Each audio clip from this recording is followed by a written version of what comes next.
I want you to make sure you have the Bikini Bottom genetics paper in front of you. I'm going to do several examples with you, and then you are going to complete this sheet on your own and turn in. Whatever you do not finish, you are responsible for finishing on your own. Alrighty. Anytime you get confused, refer back to the notes that you took on page 74. So, let's zoom in so everybody can see.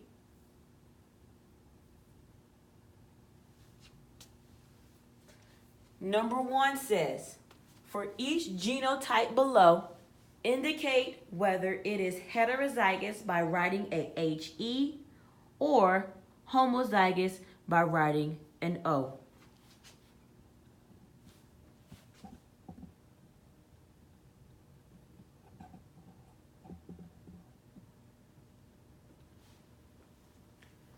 So remember, genotype are the letters that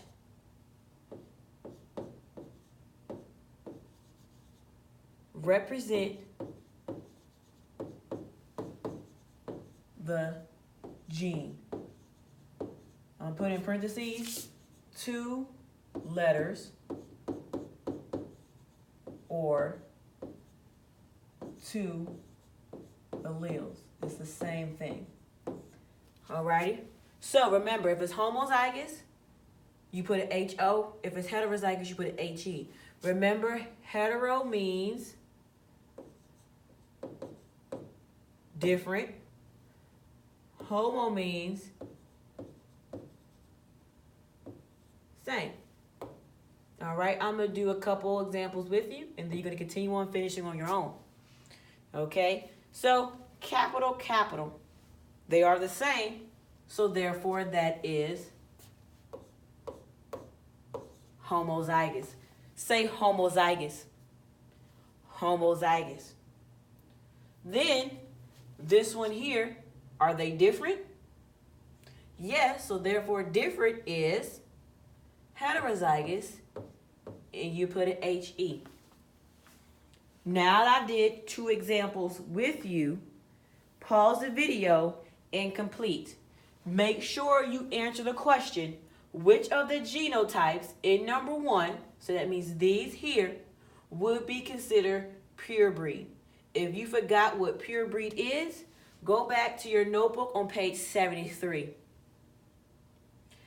The next question, which of the genotypes in number 1 will be hybrids? If you forgot what this vocabulary word means as well, go back to 73 and you'll be able to answer these questions. So right now, pause the video, answer number 1, and then come back to the video.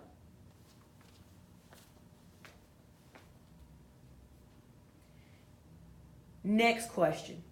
Question number 2. I'm going to scroll it up so we can see.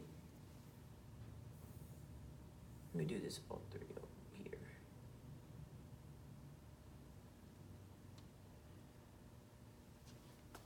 Number 2 says, determine the phenotype of each genotype using information provided.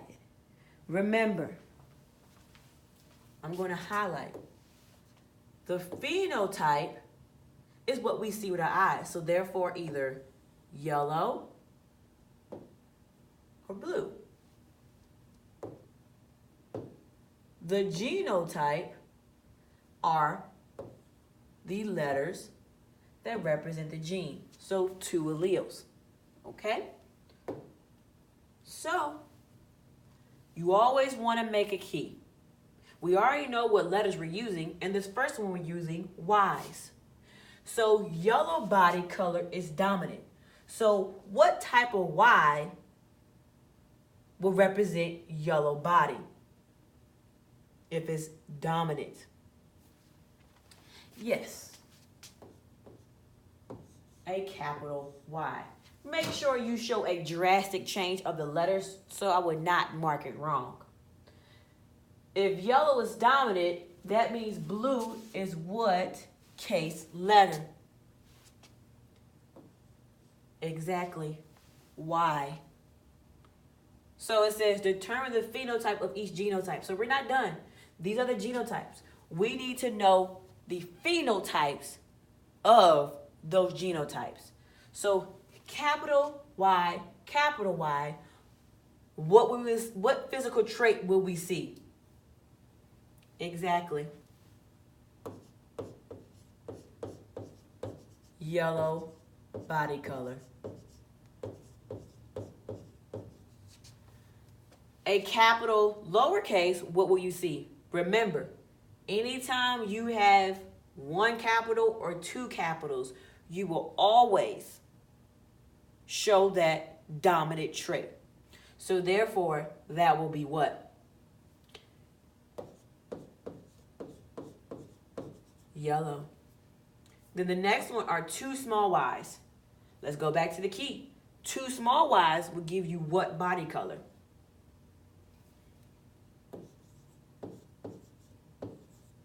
Blue. Pause the video. Do this one on your own.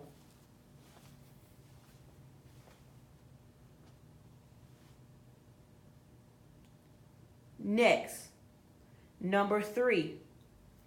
It says, for each phenotype, give the genotypes that are possible for Patrick. Once again, I'm going to highlight because we need to make sure we know these vocabulary words.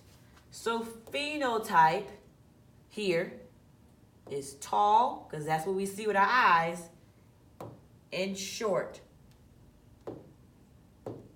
The genotypes, nope, wrong color. The genotype in this will be the letters.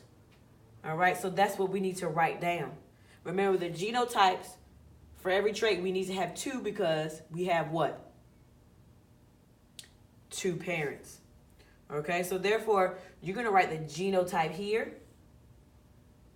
All right, and the genotype here. Okay, so let's get started. So tall. A tall head, the capital T, is dominant. So what combination of letters will give me tall?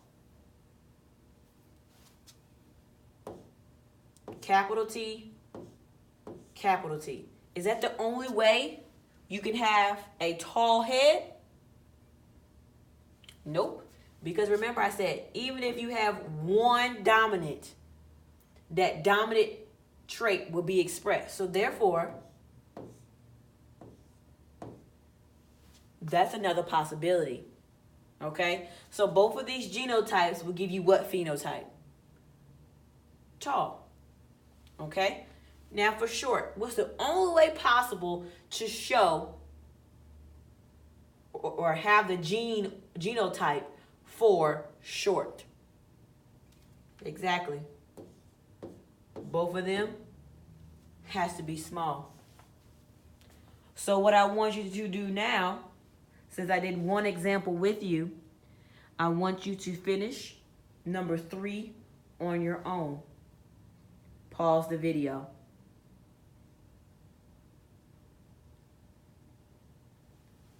Now we're going to do number 4.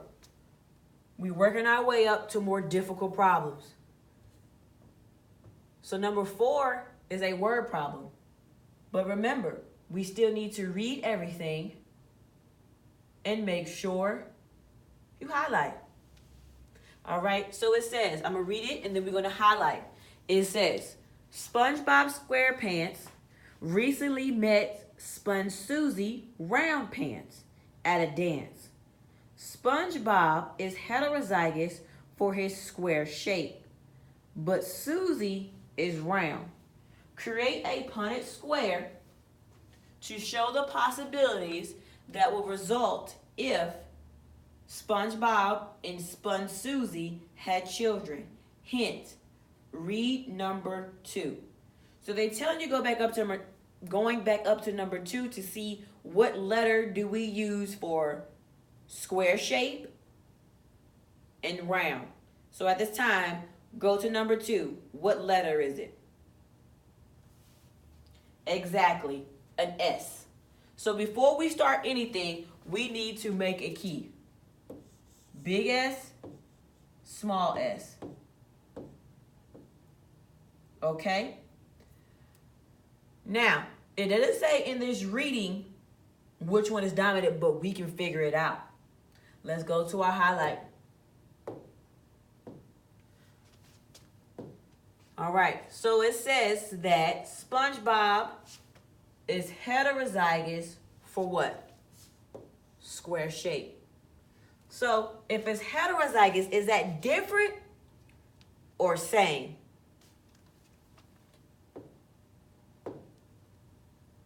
Correct, that's different. So therefore you want to write a capital S, lowercase s. Since that capital is there, which is dominant, square or round? So read it again. SpongeBob is heterozygous for square shape. Since square is being expressed and we have one capital letter there, which is dominant, that means the dominant trait is what?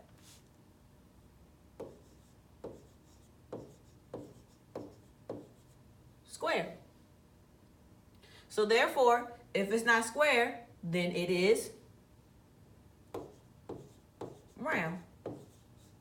So anytime that it gives you heterozygous, you can determine which letter is dominant because dominant is always expressed.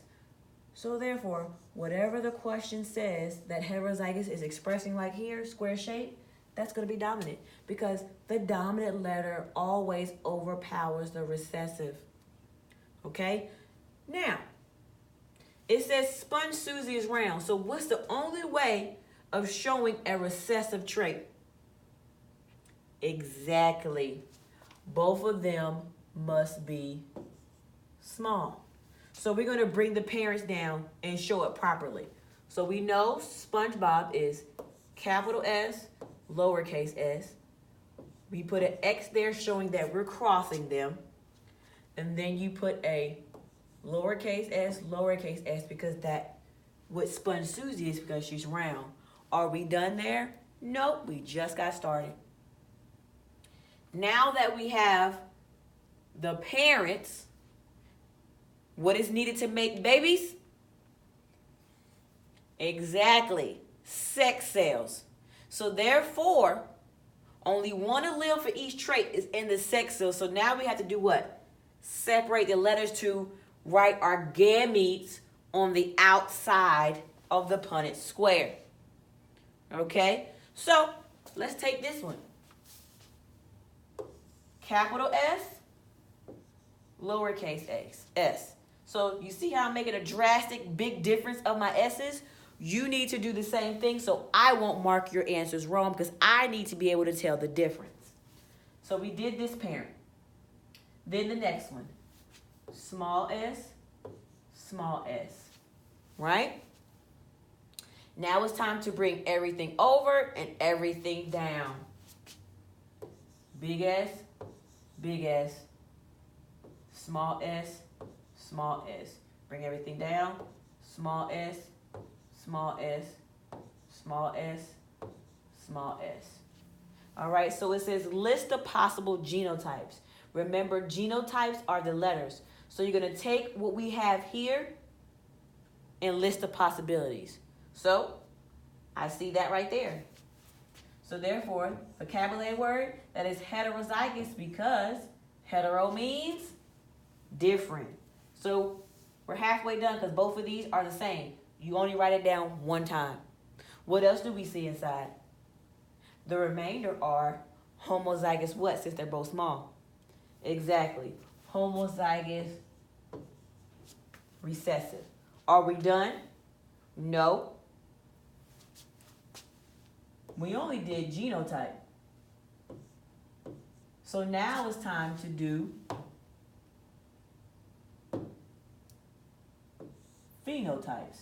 So big S, little s will give you what physical trait? Go back to the key. Big S always dominates, so therefore, this phenotype will be square. Both of these are small, so go back to your key. This would give you round. Are we done there? No. We now have to get the percentages of what we just figured out. So B says, what are the chances of having a child square shape? All right, so this one has at least one capital, so that's square. This one has at least one capital. All right, so therefore these two will have what shape? Square. So therefore, you will put 2 out of what? What's my total? 1, 2, 3, 4. We have a total of 4 boxes. 2 out of 4. Let's use some money here. If I have 2 quarters, how much money is that? Exactly 50 cents. So therefore, that's 50%. Because each box represents 25%. Go back to quarters. You've had 2 quarters, 50%. All right, now we're going to round. Okay, so how many of them will be round? And remember, round is recessive.